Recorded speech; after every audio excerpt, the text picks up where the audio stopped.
आप जो एक ट्वीट देख रहे हैं, इसे हमारे माननीय विदेश मंत्री जयशंकर साहब ने पोस्ट किया है, उस इंसान के लिए जो भारत और भारतीय लोगों से बेइंतहा नफरत करता है। वैसे ये सिर्फ एक ट्वीट नहीं तो समूचे भारत की ओर से एक डिप्लोमेटिक रिप्लाई है, जिसकी सच में जरूरत थी।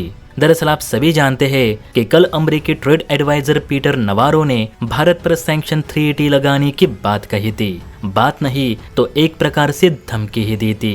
पीटर का कहना है कि भारत अमेरिकी शर्तों को मानकर रूस से तेल की खरीद बंद कर दे और रूस के साथ अलायंस रखने के बजाय अमेरिका से ज्यादा करीबी बढ़ाए, जिससे भारत पर टैरिफ भी कम लगेगा और ट्रम्प भारत पे गुस्सा भी नहीं होंगे। और अगर भारत ऐसा नहीं करता, अपनी जिद पर अड़ा रहता है, तो हम भारत पे सैंक्शन 380 लगाने से भी पीछे नहीं हटेंगे। और एक बार 380 भारत पे लग गई तो भारत की मुश्किलें काफी बढ़ जाएंगी। एक तरह से भारत ब्लैक लिस्टेड हो जाएगा। इसलिए हमारी माने तो भारत हमारी तरफ से दी गई डील को स्वीकार करे और अपनी जिद छोड़े। अब इसी पर काउंटर रिप्लाई देते हुए जयशंकर साहब ने ये पोस्ट किया है। जयशंकर साहब का कहना है कि भारत का हित क्या करने में है और क्या करने में नहीं, यह भारत सरकार और भारतीय जनता काफी अच्छी तरीके से जानती है। मेरे समकक्ष पीटर नवारो को ये लगता है कि भारत रूस से तेल खरीदकर अमेरिका और यूक्रेन दोनों का अपमान कर रहा है, लेकिन अमेरिका जो रशिया से यूरेनियम,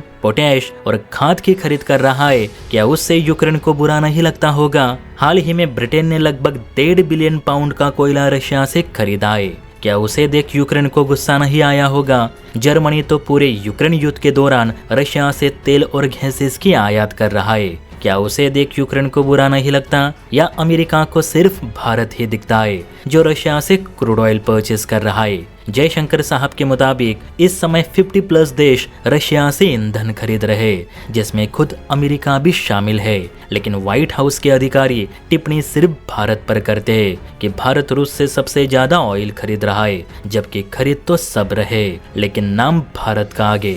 जयशंकर साहब ने पीटर नवारो को जवाब देते हुए ये भी कहा कि एक ट्रेड एडवाइजर 2 देशों में व्यापार को बढ़ावा देने की बात करता है। अगर ट्रेड को लेकर दोनों देशों में कोई मसलन है तो उसे सुलझाने की कोशिश करता है, लेकिन अमेरिकी ट्रेड एडवाइजर तो भारत अमेरिका में सुलह करने के बजाय बातचीत को और भी बिगाड़ रहे।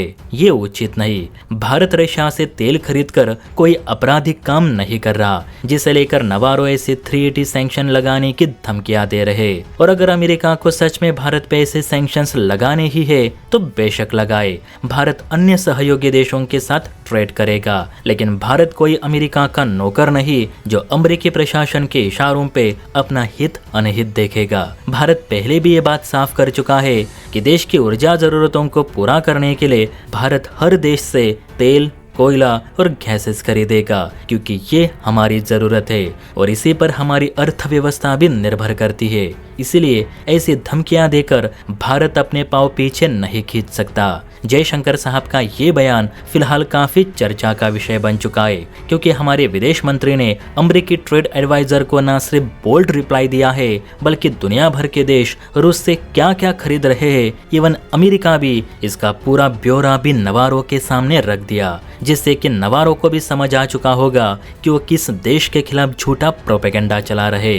वैसे अमेरिका मुझे पहले से पसंद नहीं, और ऐसे बयान जब अमेरिकी मंत्रियों की ओर से भारत के लिए जारी होते हैं तो माथा और भी भनक उठता है। बाकी पीटर नवारो को लेकर जयशंकर साहब ने सही जवाब दिया या गलत, कमेंट करके जरूर बताइए। और पर्सनली पीटर नवारो को लेकर 2 शब्द कमेंट में जरूर लिखिए।